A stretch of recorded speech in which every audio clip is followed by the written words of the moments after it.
नमस्कार साथियों, स्वागत है आपका मेरे चैनल होम्योपैथ पर। मैं हूं डॉक्टर रवि रोशन और आज हम चर्चा करने जा रहे हैं साथियों हमारे हेयर फॉल सीरीज के अगले पार्ट जिसमें कि हम बात करेंगे साथियों आपके ऑक्सीपिटल हेयर फॉल के बारे में, मतलब कि सर के पीछे के जड़ के बाल जो झड़ते हैं।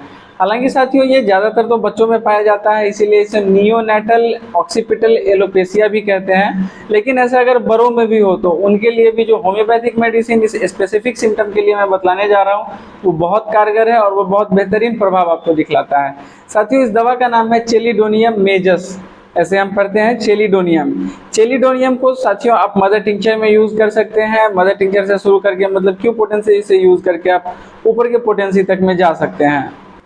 साथियों चेलिडोनियम के अगर बाकी सिम्टम्स की बात करें तो एक तो इसमें है कि चेलिडोनियम का अगर पेशेंट है तो उसे गर्म पेय पदार्थ पसंद होता है, यानी कि अगर आपको गर्म पानी पीना या गर्म जैसा कुछ चीज़ पीना ज़्यादा पसंद होता है। स्टूल की बात करें तो स्टूल जो है एक बार हार्ड होना, फिर डायरिया जैसा होना, फिर हार्ड होना, फिर वाटरी होना, ये एक अल्टरनेशन बना हुआ रहता है, अल्टरनेट वे में आपका स्टूल होना। येलोइश यूरिनेशन, पेशाब जो है पीला जैसा रहता है और पेशाब में क्या है आपके चेलिडोनियम के केस में पेशाब में एक फेन जैसा देखने को मिलता है, बहुत सारा पीलापन रहता है फेल में। तो ये सारे सिम्टम्स है साथियों चेलिडोनियम के। लेकिन इन सब के परे अगर आपका ऑक्सीपिटल मतलब हेयर फॉल हो रहा है तो उसके लिए चेलिडोनियम बहुत बेहतरीन मेडिसिन है। आप मदर टिंचर पोटेंसी में 10-10 बूंद दिन भर में 3 बार यानी 10 ड्रॉप्स 3 टाइम्स पर डे आप ले सकते हैं, आधे कप गुनगुने पानी में डाल करके 1 महीने तक इसे लें। अगर इससे आपको लाभ लगे, इससे लग रहा है कि हाँ बाल झड़ना बंद हो गया है पीछे का और उगना शुरू हो गया है तो बेहतर है। अगर उसके बाद भी लग रहा है कि जितना स्पीड से होना चाहिए उतना स्पीड से शायद नहीं हो रहा है या फिर अभी भी एका दुक्का बाल झड़ ही रहा है, आ नहीं रहा है, तो फिर आप पोटेंसी धीरे धीरे जो है इसकी इम्प्रूव कर सकता है। या फिर आप चेलिडोनियम क्यू से जो है डायरेक्टली 30 पे जा सकते हैं, क्यू के बाद 30 यूज़ करें। 30 1-1.5 महीने यूज़ करने में आपके जो है मैक्सिमम बाल जो हुए हैं वो आ जाएंगे। इस बात को ध्यान रखना जरूरी है साथियों कि ये सिर्फ ऑक्सीपिटल के लिए स्पेसिफिक सिम्टम है। अब साथियों इसी ऑक्सीपिटल हेयर फॉल के लिए अगर दूसरी मेडिसिन की मैं बात करूं तो वो है हमारा कार्बोवेज। साथियों कार्बोवेज भी हमारे ऑक्सीपिटल हेयर फॉल के लिए भी बेहतरीन मेडिसिन है और इसके बावजूद कार्बोवेज जो आपका है वो एक्यूट फटीग के बाद का जो होने वाला प्रॉब्लम है या फिर कहें एक्यूट एग्जॉस्टिंग डिजीज के बाद जो हेयर फॉल है उसमें भी बहुत हेल्पफुल है।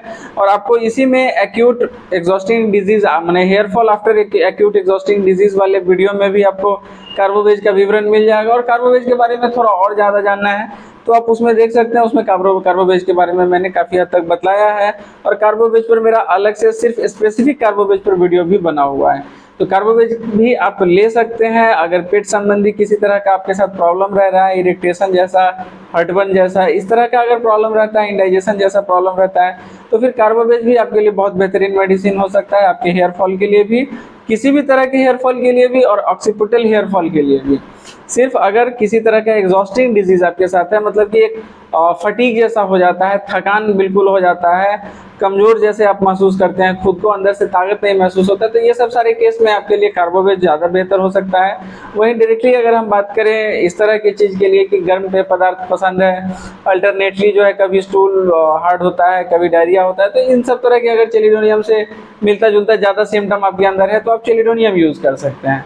तो साथियों इन दोनों मेडिसिन को मैं सिर्फ इसलिए बतला रहा हूँ क्योंकि यही 2 मेडिसिन है जो सबसे टॉप प्रायोरिटी पे मुझे लगते हैं। आप इन दोनों में से किसी के भी किसी भी मेडिसिन को अपने हिसाब से उपयोग कर सकते हैं अपने लक्षणों के अनुसार।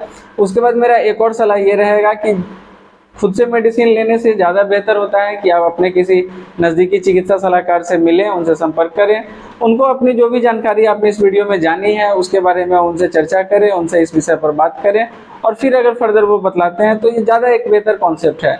और हालांकि आप डायरेक्टली अपने मर्जी से भी इस वीडियो से अगर आपको लग रहा है कि आपका सिम्टम दोनों में से किसी मेडिसिन को मैच कर रहा है तो आप बिल्कुल इस मेडिसिन को ले सकते हैं क्योंकि किसी भी मेडिसिन का कोई साइड इफेक्ट नहीं है साथियों।